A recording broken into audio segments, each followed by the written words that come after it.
You need to stop opening 151.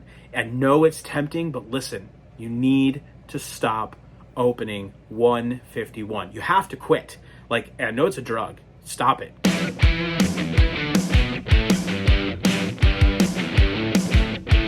Welcome back to the channel, friends and family. My name is Gary, the Card Father, and it is a beautiful day here in Columbus, Ohio, and I'm excited to have you.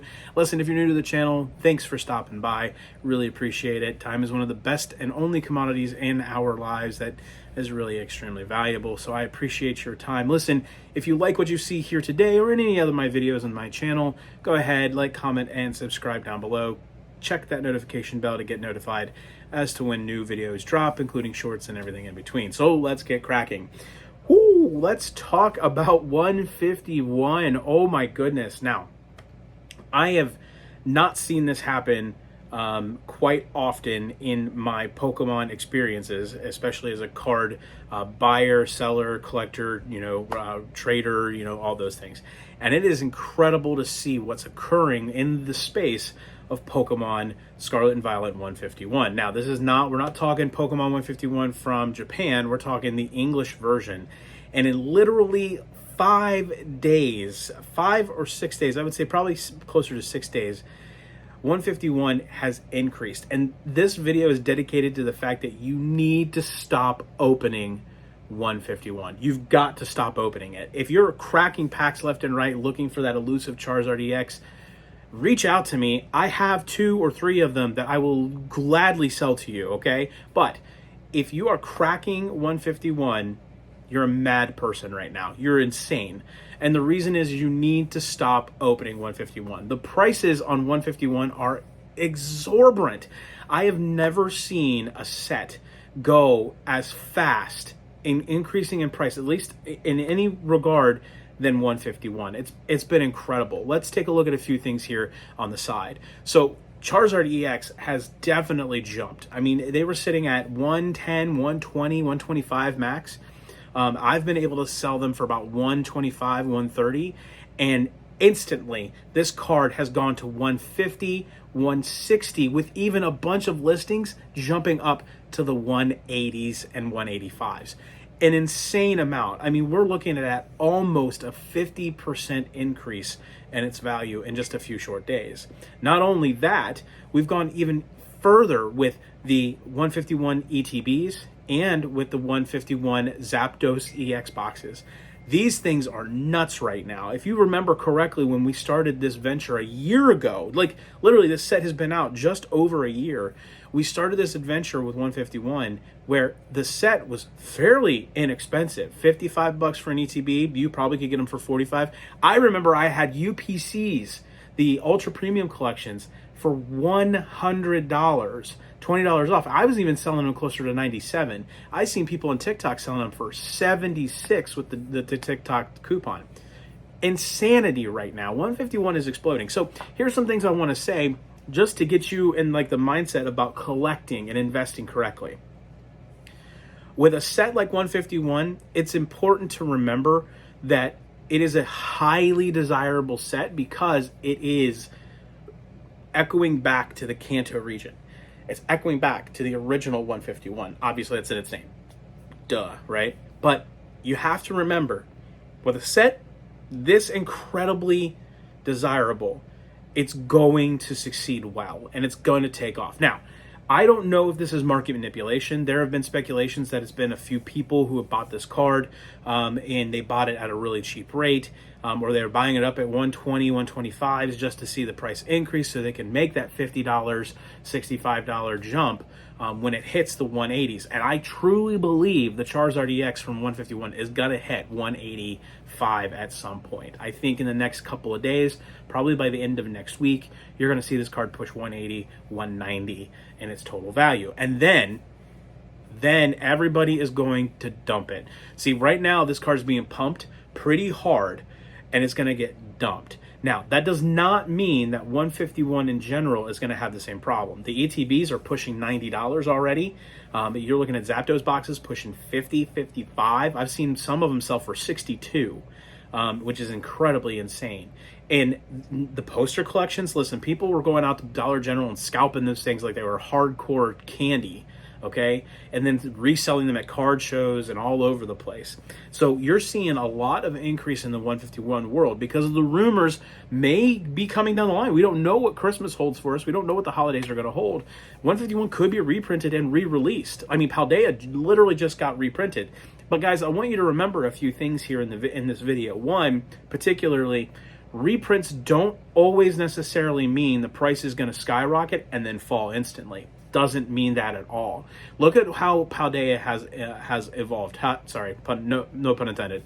Paldea has evolved very quickly. In 1 week, when the reprint, which was a very small reprint, mind you, very small reprint, Paldea jumped up, came right down, and then recovered within a week. Okay, so we saw this massive unload and reload, and then increase again. That doesn't mean the Scarlet and Violet era has any significant changes that are coming down the line. What it does mean, though, specifically, is that with the right set, can recover very quickly. You have to remember, in this current market, the intense, subtleness of market changes are really affected entirely by what cards are being sold at what rate, and how many how many listings are available for sellers, especially through TCG Player. I use that primarily. That's like the stock market for Pokemon for me. I look at it every day.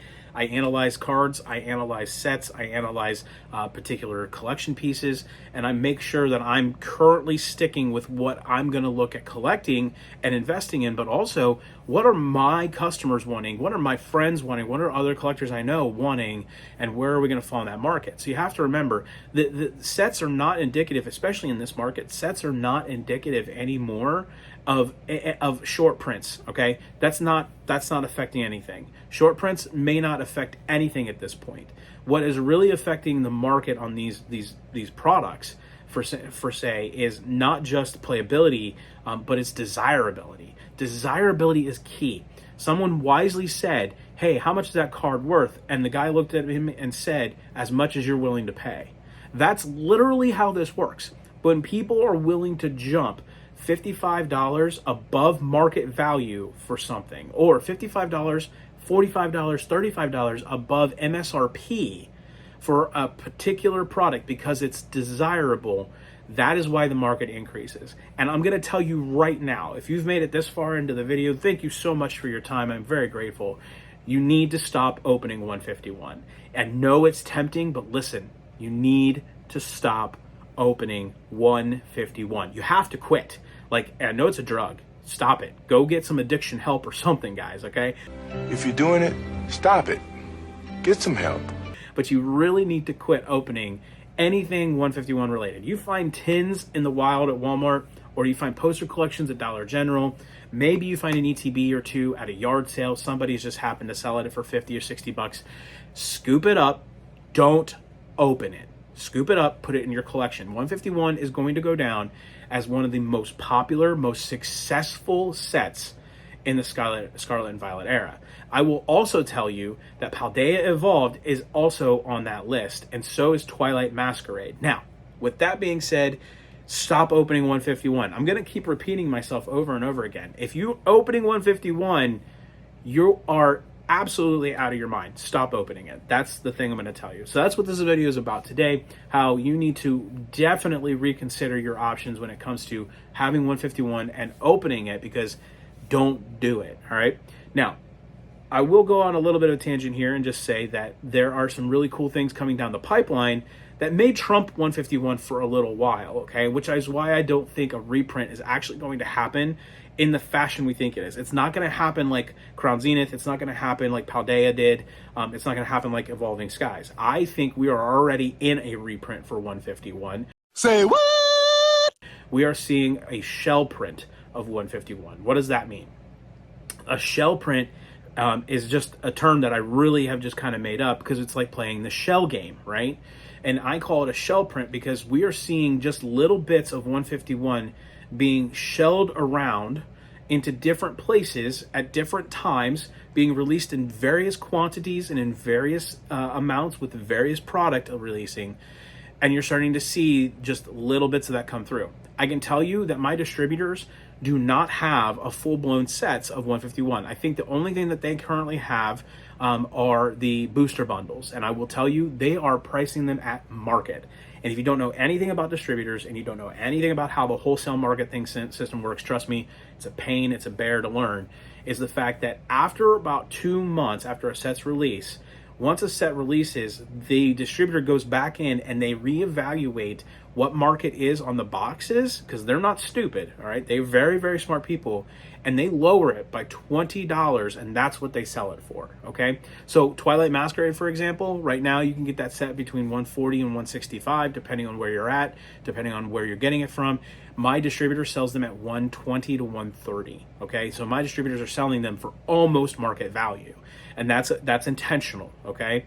The problem here is they don't intend you to buy the boxes and then sell them as a resale. They intend for stores to buy the boxes and sell packs, or sell the box at MSRP, automatically assuming that you're going to be selling at MSRP, but not necessarily doing so. So you have to be very, very quick to think about how this works. And this works based on the fact that it's a market, and that it really does mean that if a set's desirable, it's going to be successful. We have a lot of things that are coming down the pipeline. We have Surging Sparks coming up in just a few weeks, which is going to be amazing. And if you don't know this, I have Surging Sparks on pre-order. If you're interested, please definitely check out cardfathertcg.com. Go there now, take a look at the pre-order. I guarantee you won't be disappointed. You're going to get an amazing price and trusted seller. All right, shameless plug, sorry. But Surging Sparks is coming out, and that's going to be a baller set. I really feel like, I mean, right now, if you look at market value on booster boxes between 115 and 125, I mean, that's really good for a starting set. Coming right out of the gate, not having any background, except for what we know from Paradise Dragona and all the other Japanese pieces that are coming through. You've got the Terra Eevee set that's coming out here in Japan in December, which we will probably see January, February-ish. And then, of course, the inevitable Gym Trainer series and the return of a Team Rocket series. So we have quite a few things coming down the line that Pokemon, I think, has gotten wise here and realizes nostalgia is key to selling good product, and that's okay. Now, if they would just stop making dumb collection boxes, I'd be much more happy. All right, that's it for today. Thank you for joining me. I really am grateful for your time. I really appreciate you, and I hope that you have a wonderful day. And as always, you can do all things through Christ who gives you strength. Hey, check me out online at cardfathertcg.com. Don't forget, I like to see you there. All right, until next time, friends.